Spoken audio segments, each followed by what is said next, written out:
A paz do Senhor, meus irmãos, professores, superintendentes, alunos da Escola Bíblica Dominical.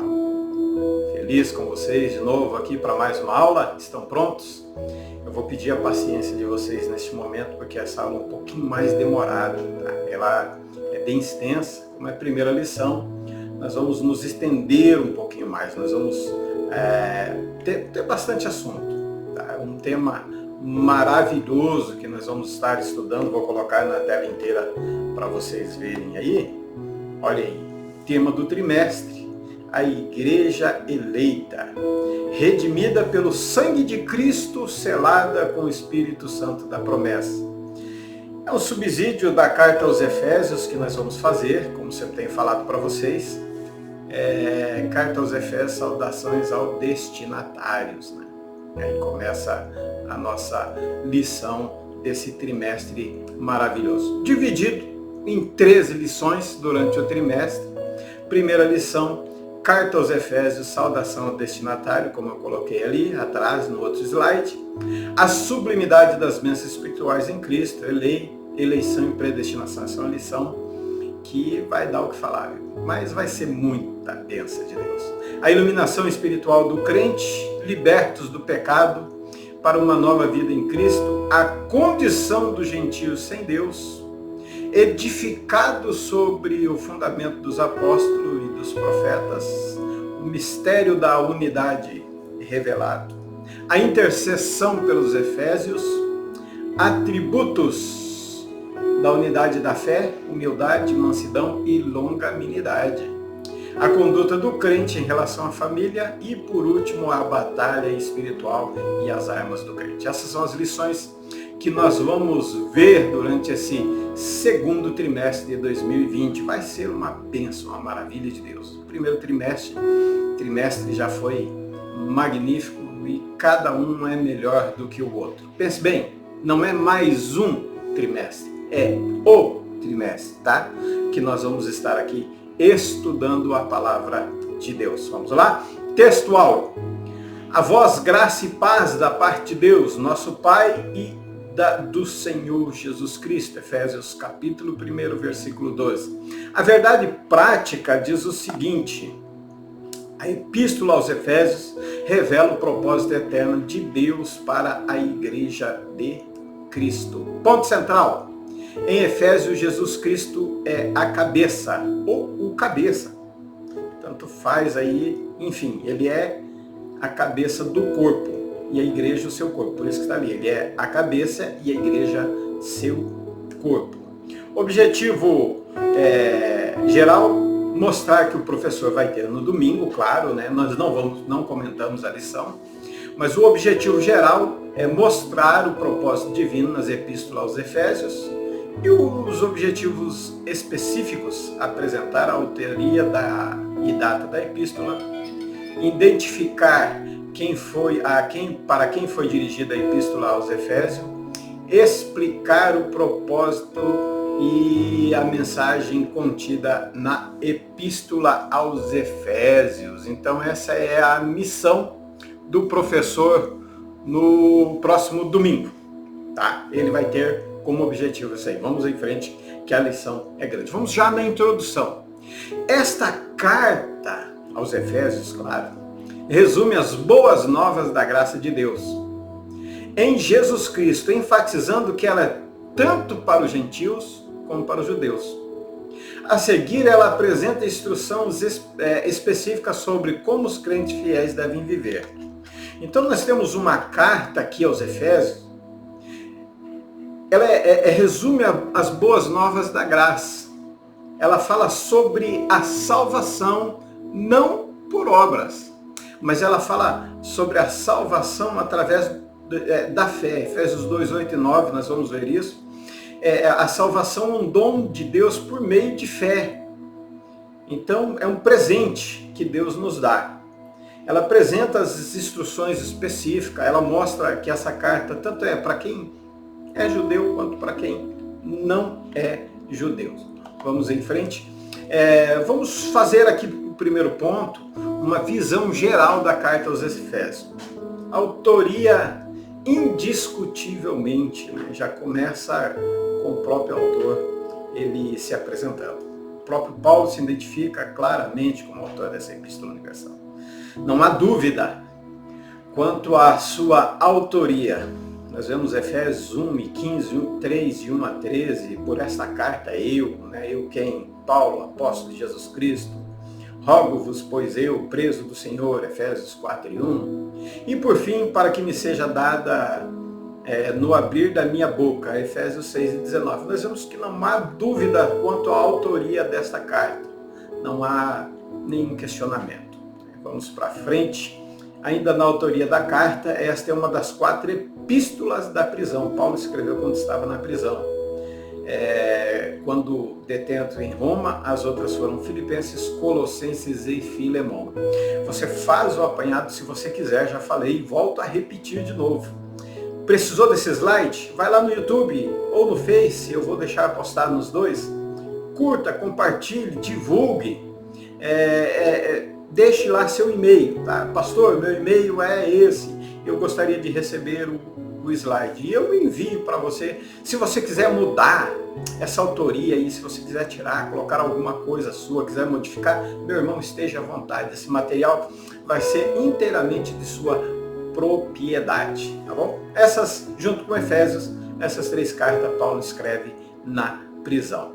A autoria da carta ainda. 3 destas foram escritas ao mesmo tempo e conduzidas pelos mesmos portadores.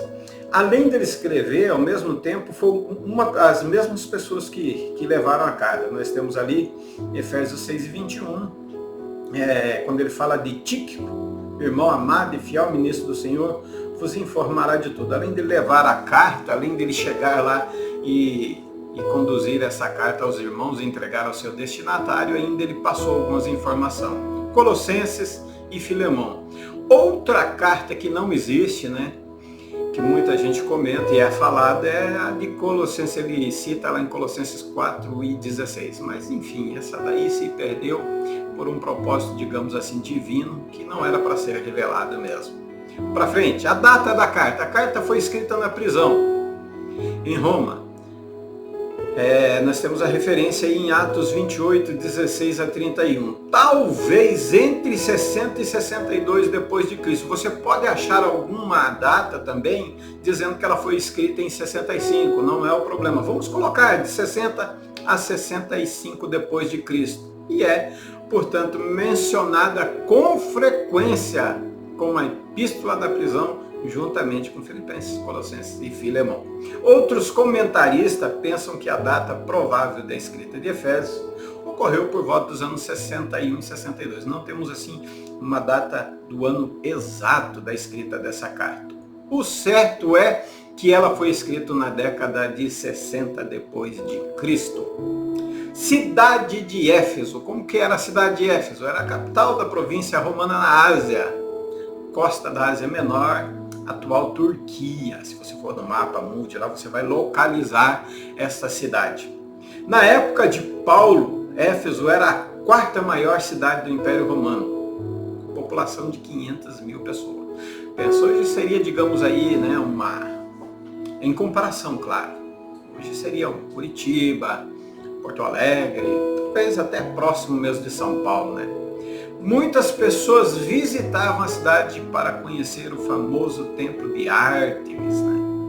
Inclusive aí no fundo você vê algumas ruínas da cidade de Éfeso, em que as pessoas eram uma cidade turística, uma cidade onde vendia ídolos também, vendia um protótipo, digamos assim, uma maquete, né, do seu templo e muitas outras coisas que você vai ver no decorrer da aula. Como a cidade, a exemplo de Corinto, fica numa espécie de encruzilhada entre as mais importantes rotas comerciais. Guarde bem isso, viu? Era uma rota comercial. Logo se tornou um notável centro comercial cosmopolitano. Os éfesos tinham orgulho do templo pagão, que havia construído em louvor à deusa romana Diana, chamada pelos gregos de Ártemis. Diana também, se você já assistiu, eu creio que já assistiu na minha infância, assistia o seriado, Diana é a Mulher Maravilha, ela leva o nome dessa deusa aí. Então, cuidado com os seus fãs, com os seus super-heróis. Muitos deles, né, têm a sua característica dotada em deuses. E Éfeso era famosíssima por causa da sua deusa Diana. Eu sabia que as forças, vamos comentar um pouquinho aí, como nós falamos, ela é muito citada em Atos, né? Eu quero comentar esse Atos 19:23, onde Paulo fala de Éfeso, onde Paulo vê um grande centro evangelístico. Era encruzilhada, era uma cidade comercial, era uma cidade visitada por muita gente. Então ele viu uma oportunidade do quê? De pregar o evangelho, de falar de Jesus. Mas não foi só uma oportunidade de pregar o evangelho, foi uma oportunidade também de crescer espiritualmente, de se fortificar, de se fortalecer diante das provas que ele enfrentou, diante das lutas, diante das tribulações, diante dos desafios que ele teve ali em colocar a igreja de Éfeso. Vamos ver, aqui não dá? Vamos lá.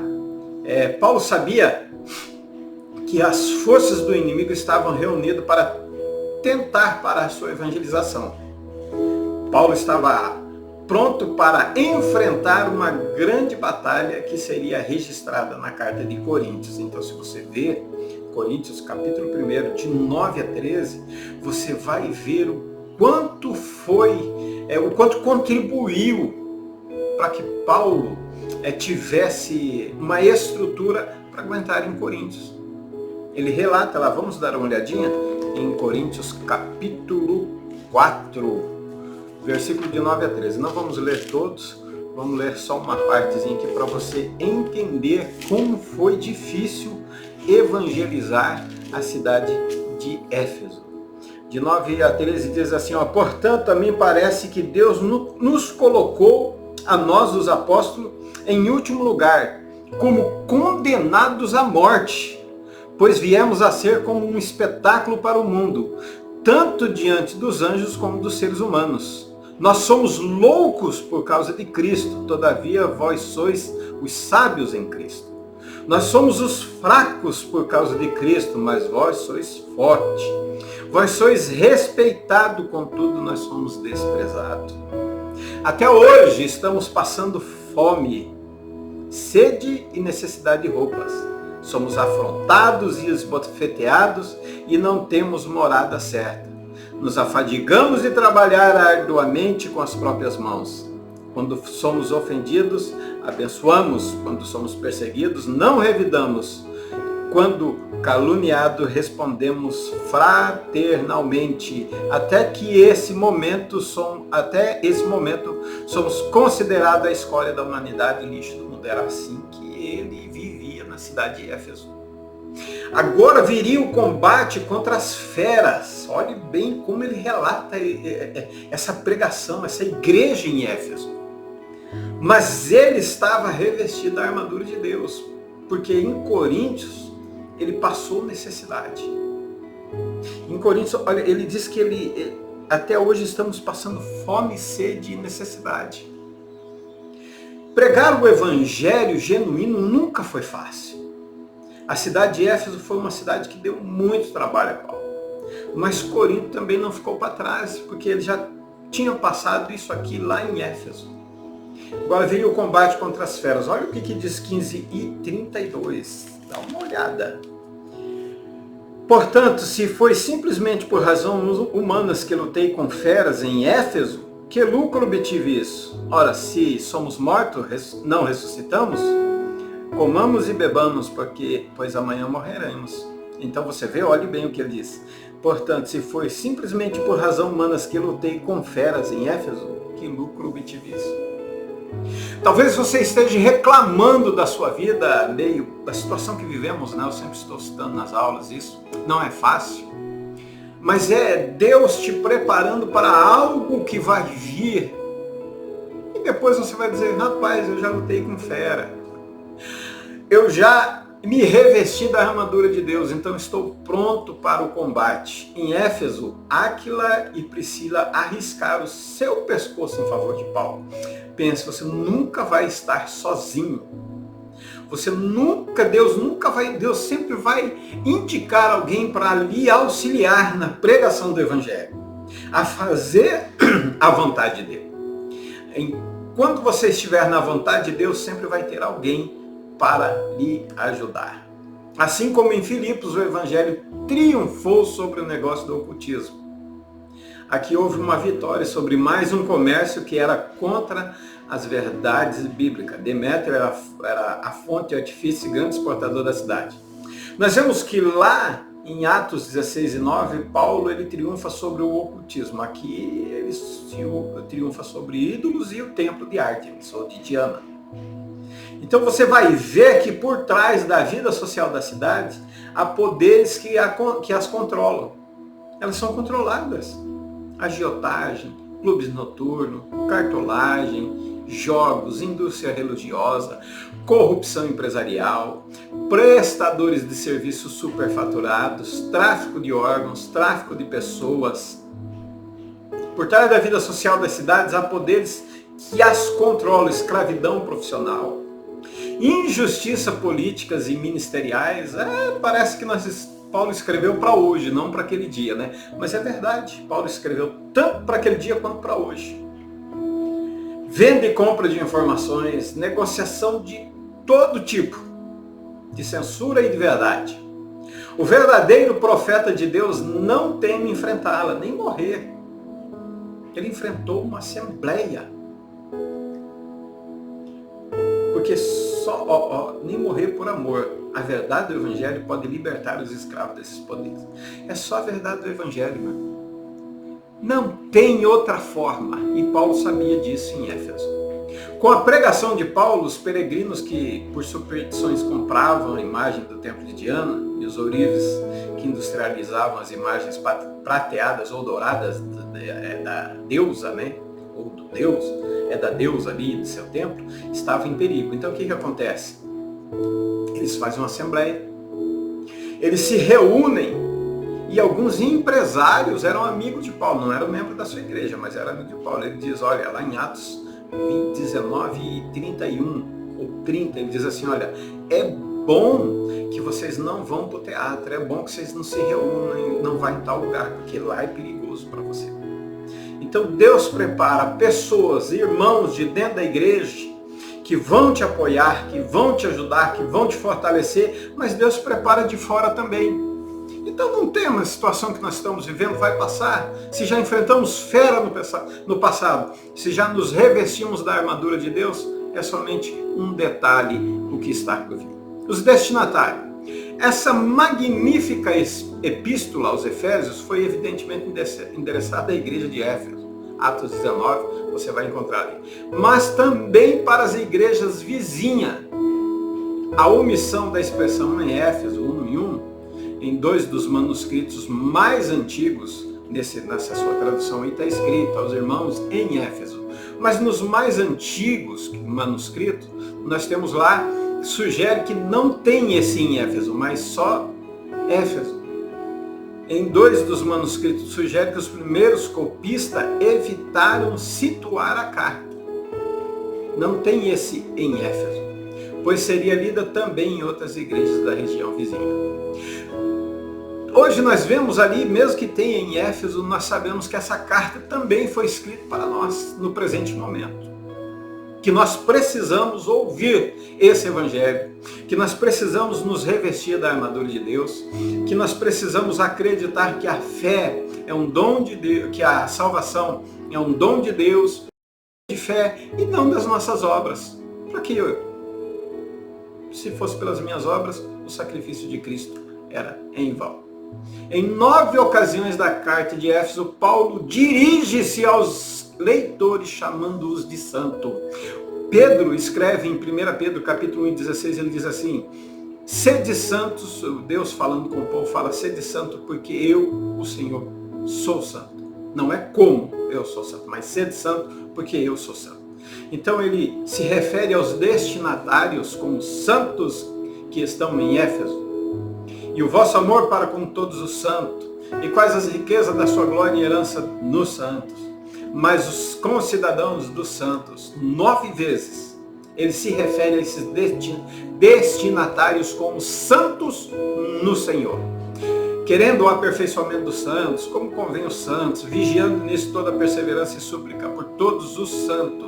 A mim, o mínimo de todos os santos, com todos, enfim, ele se referia aos crentes em Éfeso como santo, provavelmente pela sua maneira de viver. O termo santo é apenas uma das muitas designações usadas no Novo Testamento para descrever aquele, olhe bem, aquele que creu em Jesus Cristo, nosso Salvador. A pessoa está viva não apenas fisicamente, mas também espiritualmente. Esse é o santo. Os cristãos são chamados de discípulos. Fora o santo, viva, discípulos e aqueles que são do caminho. Inclusive, a rebelião, a assembleia que se deu, foi justamente por causa dessa pregação de Atos 19:6, quando ele fala sobre pregar sobre o caminho. Quando ele fala do caminho, todo mundo se revolta, porque daí ia parar de vender os templos em miniatura, ia parar de vender as imagens, ia parar de vender tudo. Por isso, aqueles que são do caminho. Por esse motivo que houve essa revolta toda. Enfim, é uma pessoa viva, discípulo de Jesus, pessoa que está no caminho, enfim, é um santo. A designação santo significa alguém separado. Quando o pecador crê em Jesus Cristo como Salvador, é tirado do mundo e colocado em Cristo. O cristão está no mundo fisicamente, mas não é do mundo espiritualmente. Então você vê uma cidade onde havia tudo aquilo que eu relatei para vocês. Injustiças políticas, ministeriais, corrupção, lavagem de dinheiro. Tudo que não presta hoje em meio a essa corrupção que nós estamos vivendo, tinha naquela época também. Mas em meio a tudo isso, tinha quem? Os santos. Os que faziam a diferença. Eu acredito que até mesmo quem não era da igreja olhava e falava que lá é igual a Paulo, aquele é santo. Por isso Paulo escreve: sede meus imitadores, como eu sou de Cristo. Ponto 2, a mensagem da carta. A mensagem é maravilhosa, né?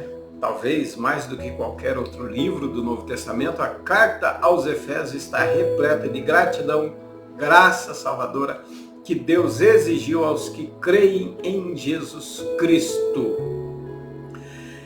Nós temos que ser grato a Deus pela nossa salvação. Eu sou grato a Deus pela minha vida, pela minha salvação. Porque se nós morrermos aqui, nós vamos nos encontrar com Cristo. Então nós temos que ser gratos pela nossa salvação a cada dia. Sou grato pela minha casa, sou grato pela minha família, sou grato pela tudo que eu tenho, tudo que Deus me deu.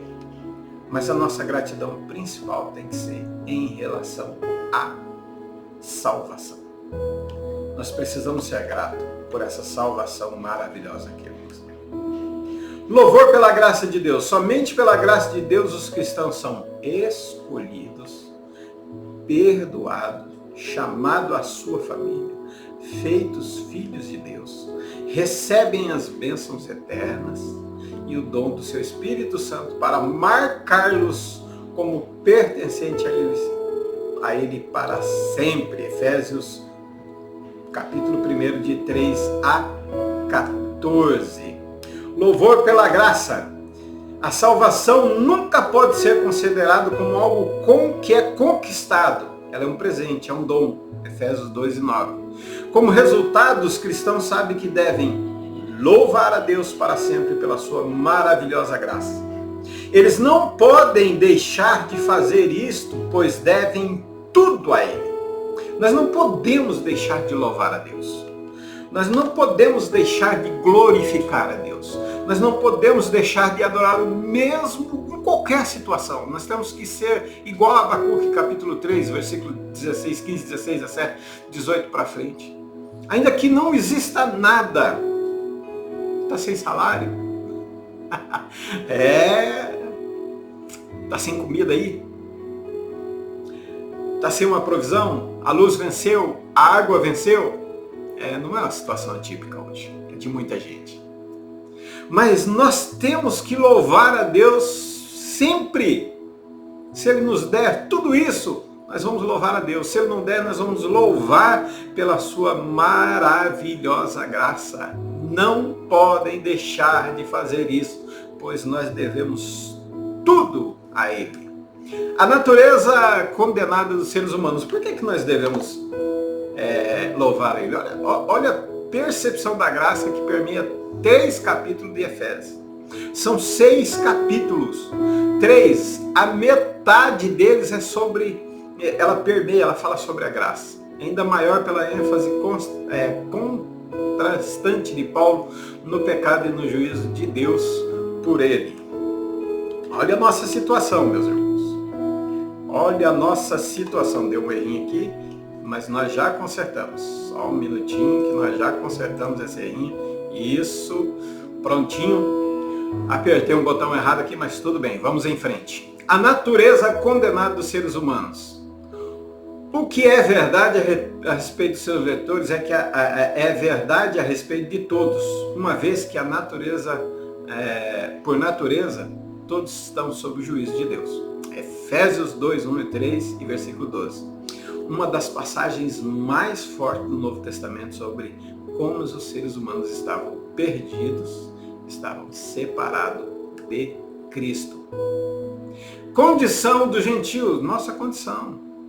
Não só a condição dos outros, mas a nossa. Hoje, claro, por aceitar Jesus, por trilhar os seus caminhos, estamos diferentes, vamos ver. Mas antes nós estávamos mortos nas nossas em transgressões. Nós andávamos conforme o curso deste mundo, conforme o mundo ia, nós íamos também. O mundo pecava, nós pecávamos também, estava tudo bem. Segundo a vontade de Satanás, olhe bem. Ele atuando deslealmente no ar e o homem na terra. Sob o poder dos espíritos que atuavam neles. Viviam no estilo carnal sob o poder das paixões da carne, dos instintos e da mente. Por natureza, nós éramos filhos da ira. Mas em Cristo, nós estávamos sem Cristo. Em Cristo, nós tivemos paz com Deus novamente. Mas como estávamos? Como nós estávamos sem Cristo? Eu vou colocar só um pedacinho, nós poderíamos falar muito mais.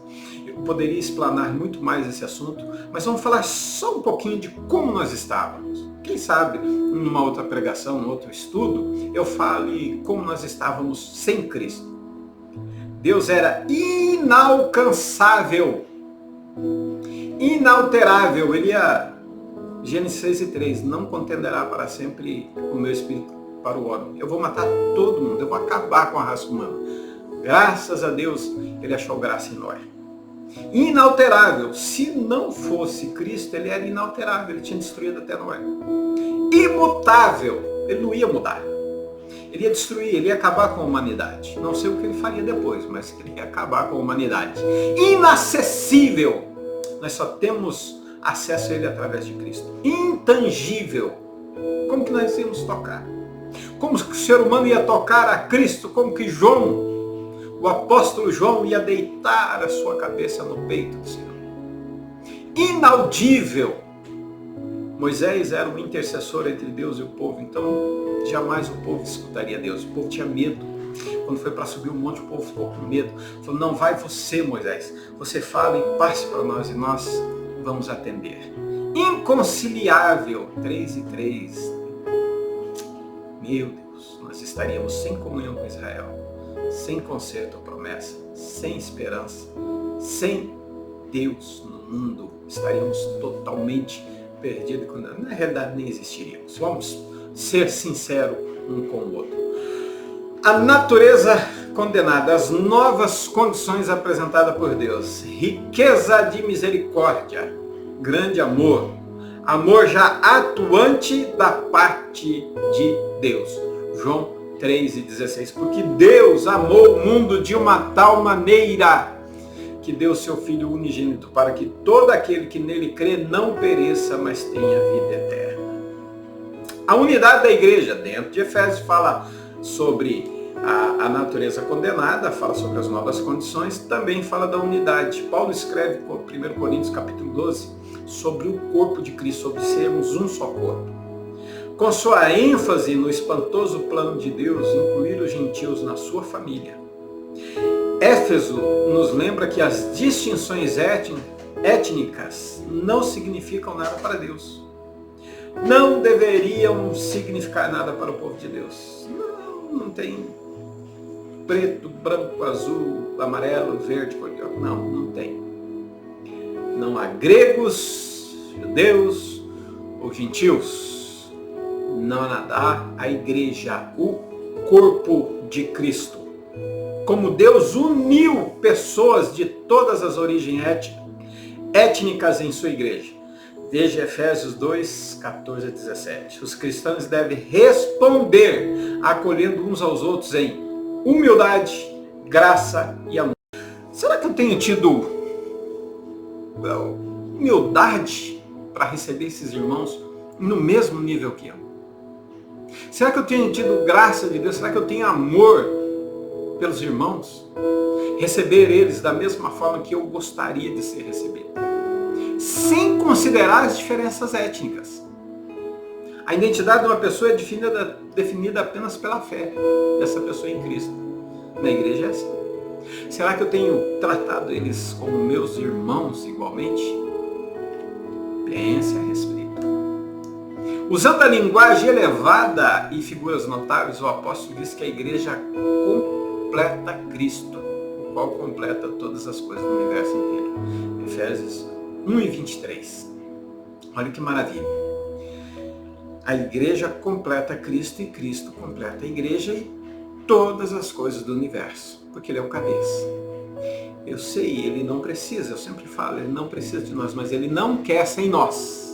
Ele quer fazer juntamente conosco. É por meio da igreja que a humanidade e os poderes celestiais conhecem o plano secreto de Deus. Dispensação do mistério, plano secreto de Deus, foi revelado a nós, por meio de quem? Da igreja, do seu corpo, por onde? Pela sua palavra. Cristo, que tem autoridade sobre todas as coisas, foi dado por Deus à igreja. É por meio dele e por meio de Cristo Jesus que a glória é dada a Deus. Então vocês veem que é um corpo, só funciona como se fosse um corpo. Se não for corpo de Cristo, se não for a noiva, não funciona. Paulo usa 3 figuras para falar sobre a igreja nessa carta. Igreja como corpo de Cristo. Cristo é o cabeça do corpo, ele cuida do corpo. E nós vamos ver mais para frente.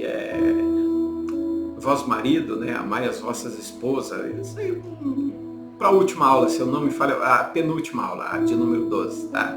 Faz com que o corpo cresça e se desenvolva. Olha bem a responsabilidade de ser o cabeça da casa, hein? Cristo é o cabeça do corpo, então ele cuida do corpo. Faz com que o corpo cresça e se desenvolva. Será que o corpo na sua casa está crescendo e está desenvolvendo? A igreja ele também usa como edifício, é templo de Deus, do qual Cristo é a pedra fundamental. Ele mantém o edifício bem firme e faz com que cresça como um templo dedicado ao Senhor. É a função do cabeça, fazer esse corpo crescer, desenvolver, ser cheio do Espírito Santo. E como vamos conversar na 12ª aula, se não estou enganado. A igreja é a esposa de Cristo. Cristo tem autoridade sobre a igreja. Ele é o salvador dela. Ele ama a igreja, deu sua vida por ela e cuida dela. Olhe bem, como cabeça, ele é o salvador. E 5:23 a 32 está falando de uma figura de linguagem do casamento. Então, se eu sou o cabeça, eu sou o salvador da esposa, eu amo a esposa e deu a vida por ela e cuido dela. Da mesma forma, Cristo faz pela sua igreja. Viver como Cristo. Em Éfeso, Paulo nos fornece um belo retrato da vida cristã. Como deveria ser vivida. Como deveria ser cristão. Por isso que lá em Atos é chamado pela primeira vez cristão. Os fiéis devem se afastar da escuridão de suas vidas anteriores, serem cheios com o Espírito Santo, viver como novas pessoas da luz. É santidade. Viver em santidade. Não confunda santidade com santificação, que eu já falei na aula passada. Quer descobrir? Assista lá. Deus abençoe. Buscando somente bondade, honestidade e verdade. Eles devem expressar atitudes gentis. Lembra, eu vou falar um pouquinho sobre Christos e Cresto, que são as duas palavras que identificaram os cristãos em Antioquia. E a tradução do primeiro Cristo é ungido e da segunda é gentil, bondoso. E olha só, eles devem expressar atitudes gentis, integridade, respeito, bondade e amor pelos outros. Nós não podemos ter ira no nosso coração, nós não podemos ter ódio. Nós temos que amar o próximo como a nós mesmos. Com relação a Deus, suas vidas devem ser cheias de pureza, louvor e ação de graça. Os cristãos devem se tornar como Cristo e refleti-lo em tudo o que disserem e fizerem. Em Cristo eles foram criados para ser como Deus. Não é uma vida fácil. Uma sociedade como era Éfeso, não era uma vida fácil ser cristão. Viver dessa forma não era muito fácil. Cheio de pureza, de louvor, de ação de graça, ser cheio do Espírito, se afastar da escuridão, viver como pessoas da luz, não é muito fácil. Ser bom, ser gentil, imagina hoje, você ser gentil hoje, ser bom, educado, onde nós vemos totalmente ao contrário disso. Respeito e amor no lar. Isso aí nós vamos ter uma aula só sobre isso. Paulo enfatiza a importância de mostrar respeito e amor àqueles com quem você vive. O exemplo é esse. Assim como ela se submete a Cristo, ele se submete e reverencia os seus esposos. A submissão da esposa e o seu cuidado, partindo do seu esposo, são a ponta do iceberg de toda a relação matrimonial, o termômetro de tudo. Então, como fica mais ou menos assim, no lar. Submissão para as esposas, submissão não é escravidão, tá? Não é viver sobre um jugo pesado, opressão, não é isso. Submissão é estar na mesma missão de uma forma ao lado de auxiliadora, tá? Não é ser menos, é estar na mesma missão, mas estar como ajudante, como auxiliar. Amor para os maridos, e é difícil, hein? Amar a esposa como Cristo amou a igreja. Obediência para os filhos, obediência para os servos e os senhores sem acepção de pessoas. Tá? Essa é a forma da sociedade perfeita. Guerra espiritual, Efésios 6, 10 a 20, nós conhecemos bem, apresenta a narrativa do Novo Testamento sobre como o cristão deve proteger em sua guerra contra o diabo. Nessa batalha espiritual, os cristãos não podem confiar em seus próprios recursos, mas deve usar as armas que o Senhor lhe dá. Então nós precisamos nos vestir da armadura de Deus. Mas há um processo até vestir a armadura. Nós vamos estudar sobre isso, tá? Não é simplesmente pegar a armadura e não eu visto a armadura. Não, existe um processo. E você vai saber qual é esse processo. Significativamente, todas as armas descritas, exceto a espada, são armas defensivas. Capacete, couraça, escudo, sandália, proteger os pés. Nós temos que fazer oposição ao diabo. Isso tem que ser levado a sério. É a visão que Paulo tem da vida cristã. É uma batalha não contra o sangue, contra a carne. Não é contra o meu irmão, não. Não é contra pessoas. Não, é contra as hostes espirituais da maldade. Não é contra carne nem sangue. Características especiais. Há 4 características que predominam nessa epístola. Nossa aula está avançando, um pouquinho demorado, mas aguente, tenha paciência, dá um pause, tome um cafezinho, um chazinho, uma água lá, volte e assiste de novo. E continue assistindo. A relação da grande verdade teológica, capítulo 3, é interrompida pelas grandiosas orações. Na primeira, o apóstolo pede aos crentes sabedoria e revelação no conhecimento de Deus. Na segunda, roga que possam conhecer o amor e o poder e a glória de Deus. segundo em Cristo, essa expressão em Cristo, paulina, é de peso. 106 vezes ele usa nas suas epístolas, 36 só em Efésios. Toda a bênção espiritual, todo assunto prático da vida relaciona-se com estar em Cristo. Éfeso salienta o propósito e alvo eterno de Deus para a igreja. Há um realce multifacetado do papel do Espírito Santo na vida cristã. Olhe bem, eu coloquei alguns e ali em cima tem as outras referências dos demais. Há várias faces do Espírito, foram selados com o Espírito Santo. O Espírito de sabedoria, porque ambos têm acesso ao Pai pelo mesmo Espírito. E tem as outras referências. Tá? Palavras significativas em Éfeso. Palavras como em, graça, espiritual. Em ocorre 90 vezes. Enfatiza a verdade da união do crente com Cristo. Na morte, ressurreição, ascensão e posição atual. Graça mostra que essa epístola é uma exposição do Evangelho da graça de Deus. Espiritual define tanto a esfera da verdade abordada na epístola quanto a esfera da vida em que caminham os crentes. Regiões celestiais expõe a elevada esfera da posição do crente em Cristo. É o mundo espiritual que, após a morte e ressurreição com Cristo, após o novo nascimento, é fornecido abrigo em ambientes separados do mundo. Essa expressão é encontrada em Efésios. Corpo é usado em Efésios, uma metáfora descrevendo a igreja de Cristo. Vida refere-se ao nosso comportamento dentro do corpo de Cristo. E ministério não denota algo inescrutável, mas a verdade oculta que é guardada em segredo até o tempo apropriado. Tá? É um mistério, a dispensação do mistério, Efésios 3 e 10, era guardada até ser revelada, mas tinha um momento certo e a hora certa de ser revelada. Esboço, eu vou dar um esboço aqui por último da carta aos Efésios que você pode usar. Eu sei que existem vários e alguns batem alguns pontos, mas nós temos aqui um pequeno esboço. Olha, saudação, todas as bênçãos espirituais, né? A posição do crente eu vou dar em 2 pontos. A posição do crente em Cristo primeiro, saudações, todas as bênçãos espirituais, escolhido pelo Pai, redimidos pelo Filho, selados pelo Espírito Santo. Só aí já dá uma pregação, né? Use e abuse com toda a sabedoria, com toda a humildade, através do Espírito Santo, viu? A primeira oração de Paulo, a salvação da graça, e ali as referências para você seguir. Salvação pela graça, não da graça, salvação pela graça. O que fomos no passado, o que fomos no presente, o que seremos no futuro. É uma maravilha de Deus, né? Use. A unidade dos judeus e do gentio em Cristo.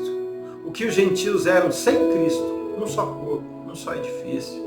A revelação do mistério, a dispensação da graça de Deus, a comunhão do mistério.